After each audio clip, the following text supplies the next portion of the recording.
Seeing the business from the point of view of the customer is so important, and yet it's surprisingly difficult to achieve market orientation, otherwise known as being market-driven, or customer-focused, or being customer-centric, or seeing the business back to front or inside out. These all mean the same thing. The Procter & Gamble's of this world get deep insights into their customers' wants and needs. But how can smaller businesses, or indeed startups, who lack the budget and resources of bigger businesses, achieve a proper understanding of the consumer? In episode 120, I highlighted the difficulties for small businesses, such as my own, to do the necessary research. Paige has a wealth of experience to provide guidance to smaller businesses and startups on how to do research to see their business from the point of view of the customer before segmenting the market. Prior to starting Mavens and Moguls, a network of seasoned marketing professionals, she worked in organizations like Procter & Gamble and Coca-Cola, as well as for early stage businesses like Zipcar, Inc.com, and Launch Media. She holds an MBA from Harvard Business School, and indeed Harvard did a case study of her company as a model to teach MBAs how to start a successful business. So Paige, thank you for returning to the podcast today to discuss how small businesses might tackle research and segmentation. To kick off, can you say something about what you'd be looking to discover in order to orient yourself to the market that you want to segment? So thank you for having me back, Shireen. It's great to talk about this really important topic.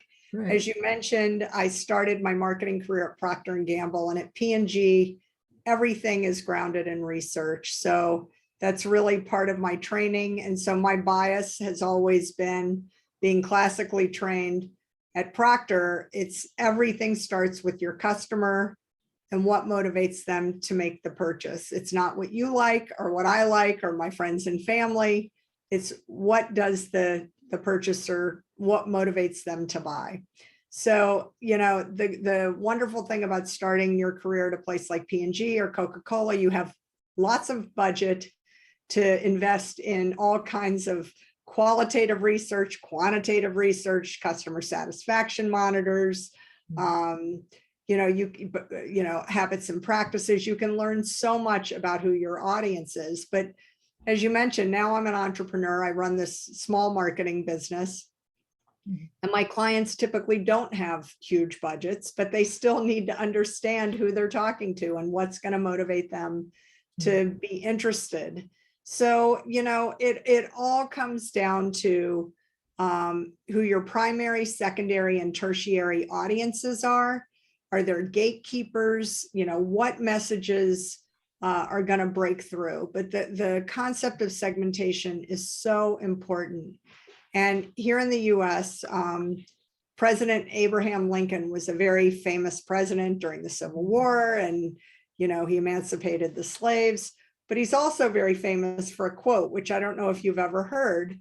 He said, if I had 6 hours to chop down a tree, I'd spend 4 hours sharpening my axe. And I think segmentation is related to that quote, because if you don't invest the time up front to get your segment right, you'll never get the right target, the right message, the right positioning.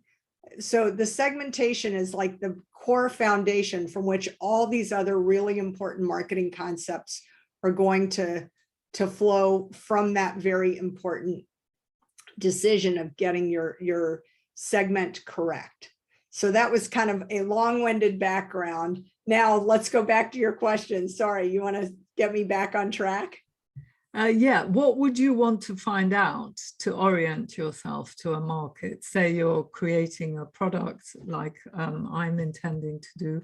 what would you be wanting to find out? How do you go about it? There are a lot of ways to segment your market. You can do it with demographic data, psychographic data, behavioral data, geographic data, life stages. You know, when I was at P&G, one of my assignments was in the cosmetics category, CoverGirl makeup. P&G doesn't own it anymore, but at the time they owned CoverGirl Cosmetics. And we had different cosmetic lines for different life stages. There was a teenage product for young girls who have pimples. There was a normal skin product for younger women. And then there was a makeup line with more moisturizers as your skin ages and dries out. So, you know, life stages, if you're getting married, if you're having babies, if you're moving, that triggers all kinds of products and services that you need around starting a family, moving to a new location. So segmentation, you can segment a lot of different ways. It, you know, by price, is it luxury? Is it at the low end, kind of for people that are on budgets? There are a lot of different ways to segment your market. So, you know, how do you want to slice and dice? And all segments are not equal. And I think you made that point as well in your podcast last week. Some are going to be a lot more profitable and easier than others. Mm-hmm. And, you know, you've probably heard of the Pareto optimal solution, which is the 80-20 rule. You know, 80% of your business could come from, 20% of your market. So you definitely want to know who those most profitable, easiest, low-hanging fruit customers are. And you can capture the data a whole bunch of ways. You can do it with surveys. You can do it with focus groups. You can do it with online groups now if you're not getting together in person. You can capture and collect data a lot of different ways that are very affordable today. I don't know if you follow Forrester, the research company here in the US. I saw a study that they published that said only 60% of businesses actually invest the time and money to segment their audience, which is really stunning that it's just over half the companies. But today with social media, with artificial intelligence, it's a lot faster and cheaper and quicker to capture that data in ways that weren't even possible when I started my career in 1990. So leveraging social media, you can do a lot of social listening, which is really, looking at the sentiment online when people are talking about your product or service. What's the context? You can capture a lot of that just online. Are you doing Google Analytics on your website? What are the keywords that are really the ones that are driving the most traffic to your website? There's so many ways that you can creatively kind of capture that at the front end today that didn't even exist when I started my career 30 years ago.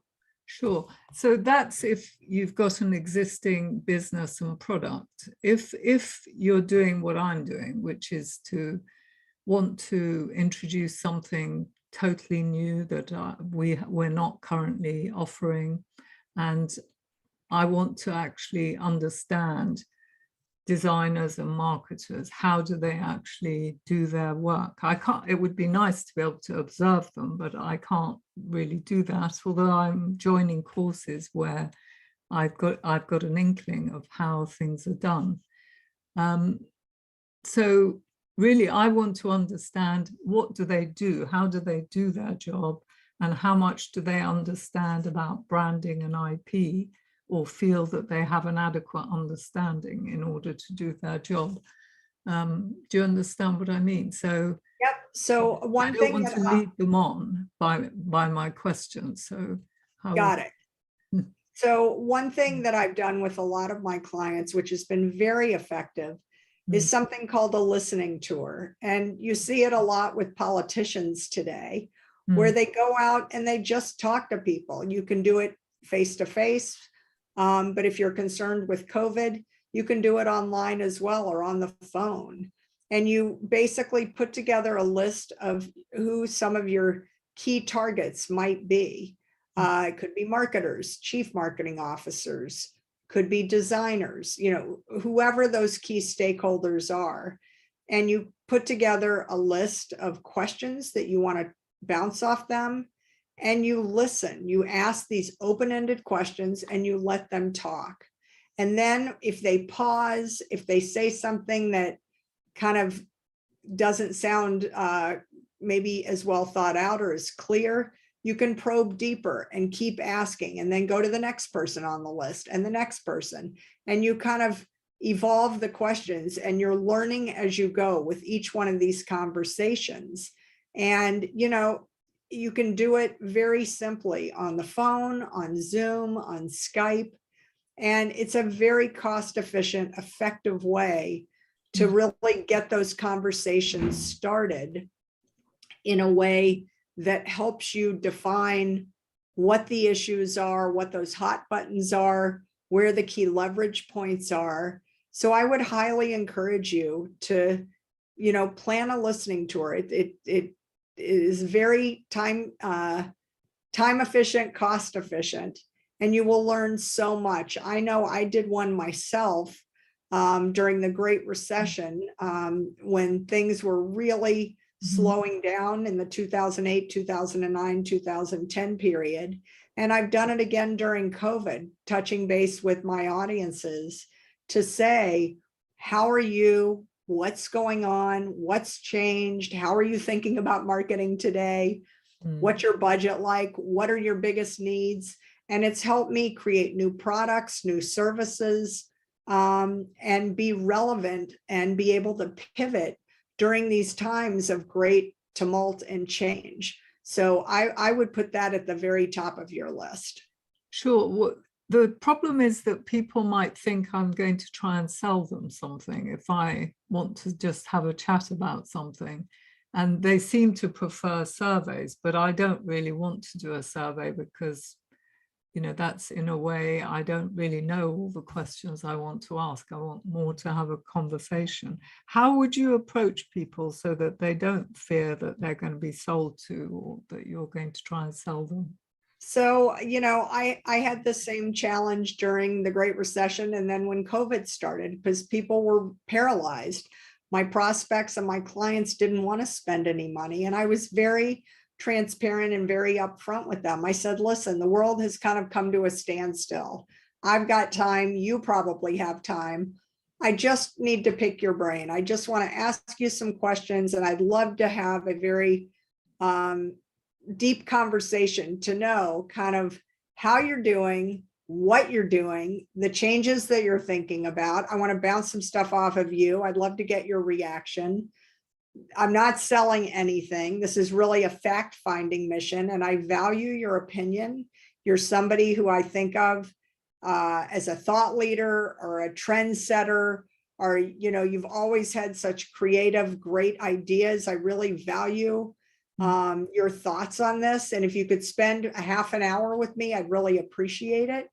And, you could send them a gift card, a Starbucks card or something to thank them for their time. But I think, people love to be asked their opinion. They love to tell you what's on their mind. And I don't know, I had no problem at all getting my dance card filled with people that were willing to talk. And I delivered on the promise. I didn't sell them anything. I sent them, maybe it's a $20 Starbucks gift card or like some chocolate or candy or something as a thank you for their time. But I don't feel like it's problematic at all. I think you just have to be authentic in your request, and the questions need to be sincere. And I think you're going to get some amazing feedback. One problem I've had in the past when I want to survey people is that I end up having to educate them about IP because it becomes obvious they don't actually know very much. I now know they're not trained in IP, but before I didn't know. And so instead of me getting information, I end up telling them about IP. How would you avoid that so that you only kind of, you would say, well, what do you think IP, what do you think IP is relevant? I don't know how I would actually avoid getting dragged into telling them about IP, which is. So one idea might be if they agree to set up a time to talk, you could say, do you mind if I send you a 1-pager or a 2-pager, like you're not sending them a white paper or, some dissertation on the topic, but like just as context for our call, I'm going to send you just a quick 1 or 2-page document to give you some context of what we're going to be talking about. I think a lot of people think of intellectual property in the legal framework and maybe with technology, but I'd like you to think about it in the context of my work. And, if you could just spend 5 minutes reading this before we talk, I'd really appreciate it. I think that might be a nice, kind of, again, managing expectations and setting the context for the call. And then, they're going to learn something in the process too. So you're getting something, but they are too. So I don't have a problem with that at all. That's really useful. Thank you for that. That really is very useful. And then in terms of segmentation, I know there's demographics and all these different ways you can segment and behavioral and all that, but that in a way is what creates the complexity to be able to map the market and get say I want to just go on behavior, who actually thinks IP is important. How would I even go about mapping the market? I mean, mapping the segments. That's really the difficulty I have of actually creating an objective map of the market before I actually select. So one way to do that might be to think about your ideal client, and maybe there is somebody who you've either worked with in the past or in your mind is kind of that perfect situation, and you kind of deconstruct why that person is so good. What is it about their habits and practices that make them the perfect client? Is it is it because they read certain things, they go to certain websites, they attend certain conferences? So you deconstruct and kind of unravel what it is, what are the things that trigger, that ultimately lead to the fact that they really get what you do, they would be perfect for what you're doing. And then you slice and dice based on those criteria, where you try to replicate what it is that's special and great about that particular type of possible client. So, are they people that, attend certain types of events? They read or listen to certain types of media. They consume different, products that, like, there's a much higher likelihood that people that do that also care about this issue. I know when I was the chief marketing officer at Zipcar, which is a car sharing service here in the US, and we have cars as well overseas, we realized that a lot of the people that believed in the concept of car sharing also believed in things like public television and public radio. So we would do a lot of our bartering and exchanges and advertising with people that listen to public radio in the morning. So we would do events where we would talk about it on public radio, and that ended up being one of our very best ways to get people to do free trial offers on the cars, because they had heard about us on public radio. So again, it might be something that you might not think of directly with your product or service, but if it's the, you know, psychographically, demographically, behaviorally, attitudinally, if it's something that people who do this also do that, or they like this, they also like that, you just have to connect the dots in creative ways. Okay, so in a way, you already need to have in your mind an ideal type customer before you even tackle segmentation. Is that right? Well, I think you have to have a working theory, and then as you are testing, you're learning and you're tweaking, because what you might realize is your hypothesis is, you know, the people that do this shop here, and then you're hearing through your Q&A, through your questionnaire, through your listening tour, they don't shop here, they shop there. They don't eat this, they eat that. They don't, you know, wear this brand, they wear that brand. So you're constantly iterating in the process until you figure out, like, aha, we just cracked the code. Now we have a better profile. It's like kind of trying to figure out the persona of, you know, who that ideal customer might be. Right. So you do the persona after you've decided on the segment, don't you? I kind of go down concurrent paths, if you will. Yeah. So you kind of have a working theory, and then you're constantly challenging that theory to see if it holds up. And then you have to keep course correcting as you go. Okay. So you're not really, in my case, I'm not really trying to work out how many designers and marketers work in big agencies or work in in-house departments or are freelancers. That's not necessary. Is that right? So I think in your listening tour, I think you want to talk to some who are freelancers, some who work in small agencies, and some who work in these big conglomerates. And I think you want to ask them your 10 questions or 20 questions. And you may realize pretty quickly that it really doesn't resonate with freelancers, but the bigger the organization, the more relevant it is. And so that kind of helps you start kind of narrowing in on who your real audience is. But you don't know if you don't ask. So I think you have to kind of cast a wide net to start. And then that starts honing in as you're collecting more data and gathering more data. When you start analyzing that data, you realize, okay, this information is rising to the top. Right. So Seth Godin says, don't find customers for your products, find products for customers. I guess I would say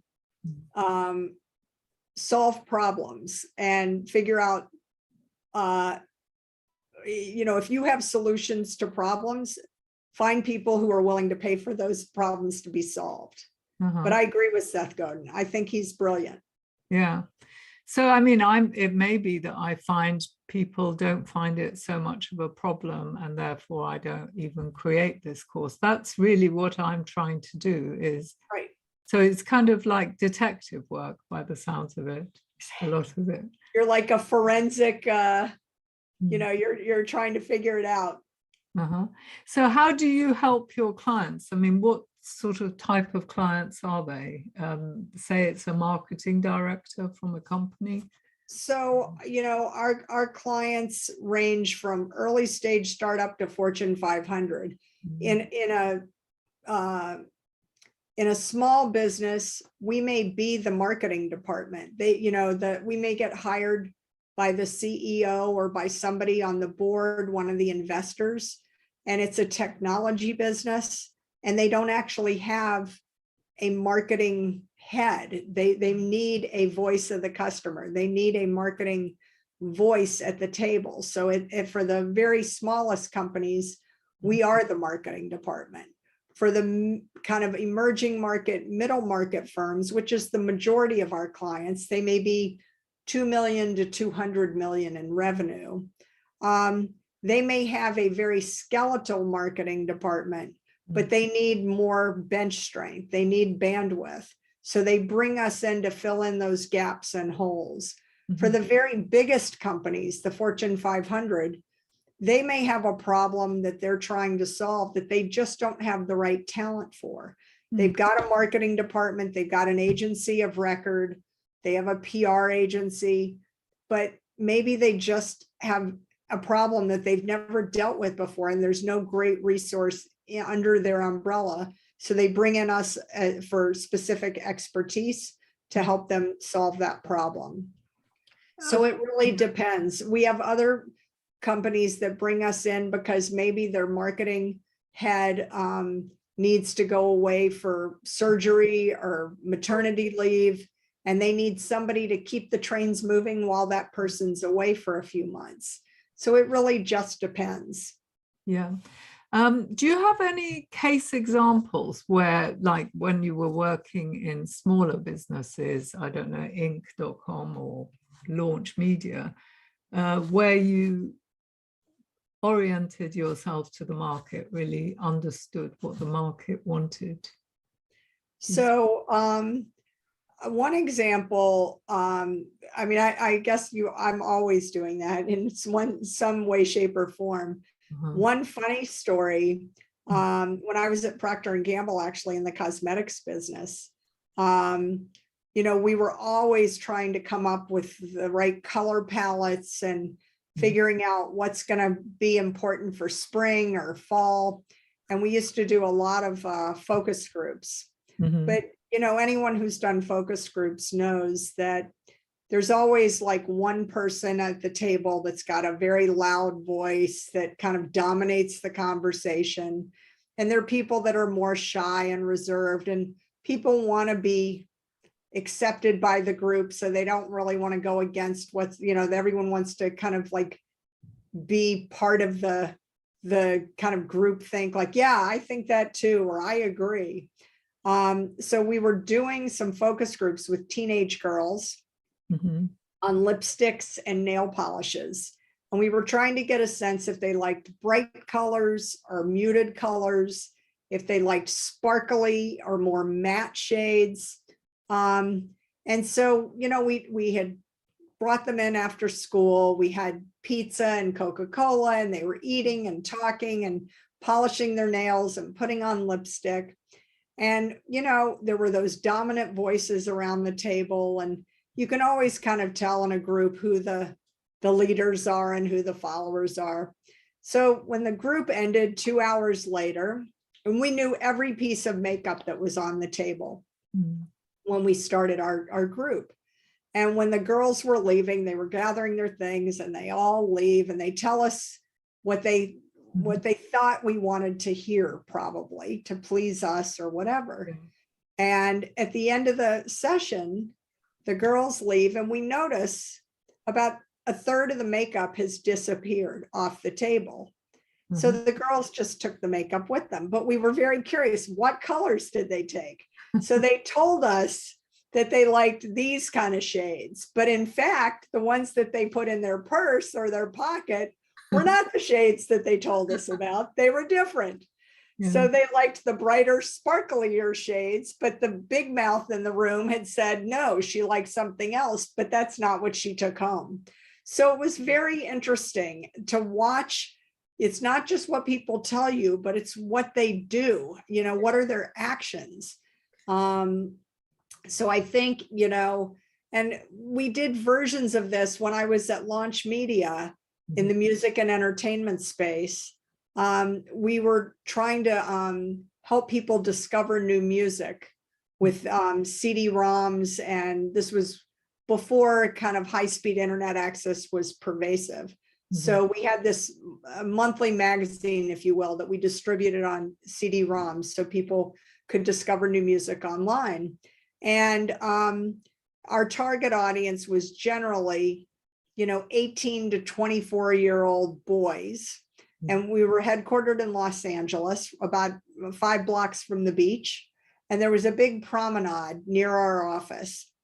And we would go down at lunch with different mock-ups of ads that we were going to run or the covers of the CD-ROMs.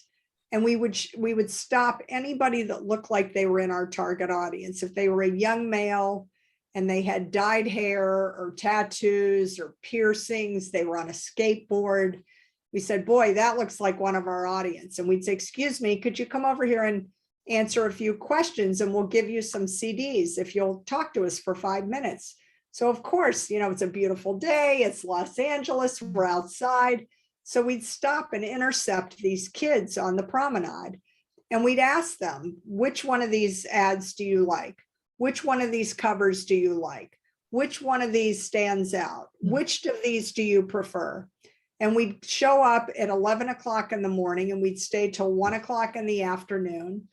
So in the morning, we'd come in, we'd mock up all these samples. We'd take them to the promenade over lunch. Then we'd go back to the office, and the ones that won in our intercept test, we would put on the internet that night. We would test those banner ads. We would test that copy, those headlines, and we would get real-time feedback the next morning. We could track and measure which ones got the highest clicks, which ones led to the people that purchased, where, follow those breadcrumbs. And we would do this iterating a couple of times every week. So, 5 days later, 10 days later, we could see how much better we were getting, more traction online, more people signing up, more people buying our stuff. So, you get smarter with each one of these, but you have to listen to what they say and then see if they actually do what they say they're going to do. And if they don't, you have to go back the next day and ask, okay, now let's look at it again. What about this? What about that? And you listen, and you test and you learn, and you get smarter with each iteration. Right. So people could do something like Google Ads to send traffic with certain keywords and see if people will take action, like downloading something, I guess. And you could look at Google Analytics, Google Trends, and see what the keywords are that people are looking for. What is driving the traffic already? And if you try different keywords, is your traffic going up or down? That's all easy to do for free online. Yeah, so there are lots of online ways that people can actually have the equivalent of conversations with. Exactly. Build up a picture. Exactly. Where does product market fit come into all this? Is it something you do after you've got your segmentation, or is that being very product orientated rather than market orientated if you do product market fit? So, I guess I look at it as kind of cascading. You start with the segmentation, and then you focus on your targeting and your positioning and your messaging. And when it gets down to the product level, again, you're having to iterate again to see and incorporate all the lessons to see what's connecting on an emotional level. What's getting people, what's the hook, what's getting them interested, following the breadcrumbs, seeing what they're clicking on, what they're reading, where are they converting, where is the retention, where are you able to cross-sell or upsell? It's all kind of interconnected. There's no, I don't think there's any one silver bullet path to success. I think you're constantly incorporating new information and new trends and new competitors and new products in the market. So it's a constant process, it is. Being market orientated, of just listening to customers, maybe talking to as many as possible. And social listening, we talked about that before, watching what people are talking about online. What's the context? What's the sentiment? What are the emotions? Like, what is getting people excited? I think you have to watch all of that today. Wow, it's really hard work. I'm not surprised so many businesses fail, actually, because usually people want to charge ahead. They've got an idea and they think they are the market, that they understand what the market wants. And But I think often you have to constantly be relevant, and the market's constantly changing. And then you have things like a virus, and then a variant, and then a mutation. I mean, it's like every week, every month, every year, it's like there's new context to incorporate. There are new competitors. You know, when you think about how we used to shop and travel and live and work out 3 years ago, and now what we're doing, it's completely changed. So you have to constantly update your assumptions and your messages and everything related to, you know, what's going on in the real world. Yeah, you said initially that it depends on who your primary, secondary, and tertiary. What do you mean by that? So the primary audience is the person that ultimately buys your product. Right. But there are gatekeepers. There are people that influence that decision. So are there bloggers? Are there media? Where do those people go? What are the trusted sources? Who influences that person's buying decision? In a corporation, there could be a procurement officer, you know, the chief financial officer. You know, there may need to be a message that goes to the financial trades to convince CFOs that this is a good investment for marketing people to make.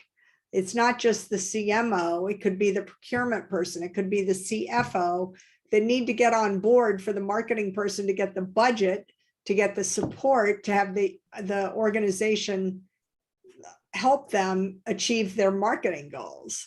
The media, the blogging community, you know, who are those support people around that might write favorable articles or good blog posts that get go viral, that, you know, they do industry roundups and say, these are the 5 best products, or, you know, if you're looking at this new service, here are the 5 companies to check out. You want to influence all those people, not just the person who's the decision maker, who is your ultimate client or customer, but it's all the steps that go into that person being able to make that decision. Okay.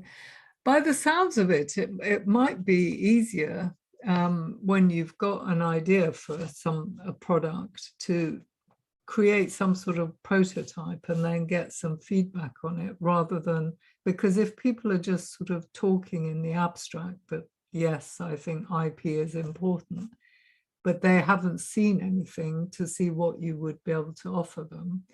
Rapid prototyping is great because, again, you're iterating constantly. You're testing, you're learning, you're incorporating the feedback, and the product's going to keep getting better with each iteration, 1.0, 2.0, 3.0. You know, each one of those iterations is getting a little bit tighter messaging, better features.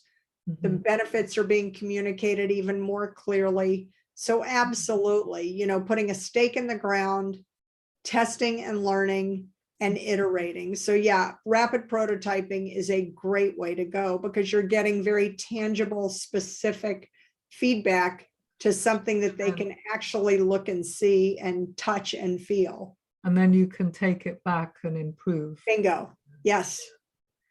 So do you offer it to people for free to have, or how would you go about showing? So, you know, if we have to put together a, you know, maybe the designer is putting together some packaging to look at.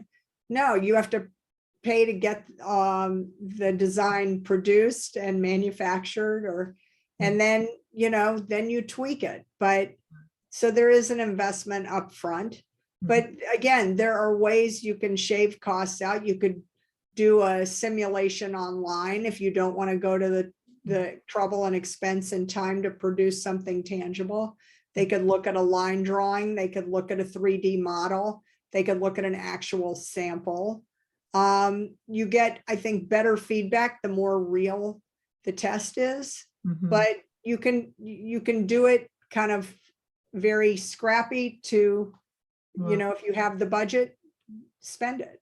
So if you're doing an online course, you could provide a module for them to look at and see, Sure. Is this, sure, find this useful? Maybe. Absolutely. And, you know, you could, for people that are willing to, you know, if they are willing to spend, I don't know how many hours it would be to do a course, you can give them as a charter member, you can give them a big discount if they end up buying it when it's ready. Or, you know, you can incentivize them. And if they tell people about it, if they post on social media, you could maybe give them 50% off the next one. Or, you know, there are lots of ways to build your fandom, build your fan base, and create those advocates and champions that they, you know, they're going to be invested if they got in on the ground floor with you. Yeah.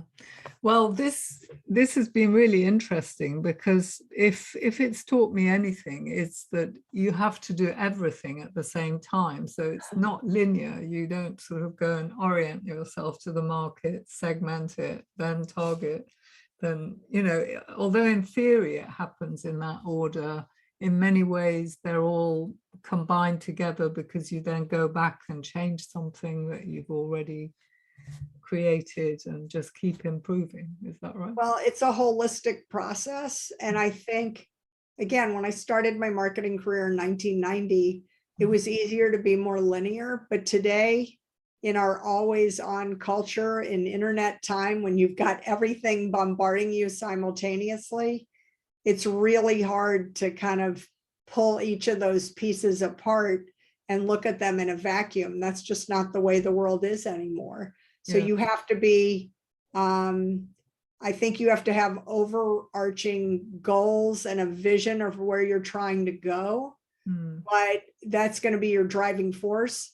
But you're going to have to incorporate all the data and information that's being thrown at you so that you can test and learn and keep moving forward.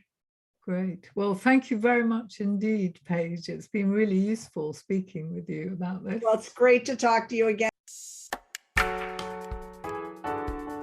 That's it for this week.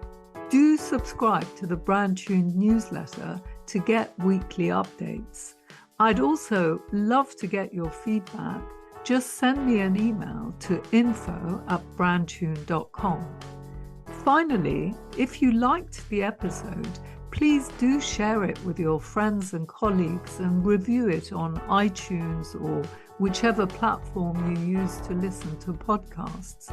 If you leave us a 5-star review, it means more people will listen and we can spread the word much more quickly about the podcast. Thank you, and bye for now.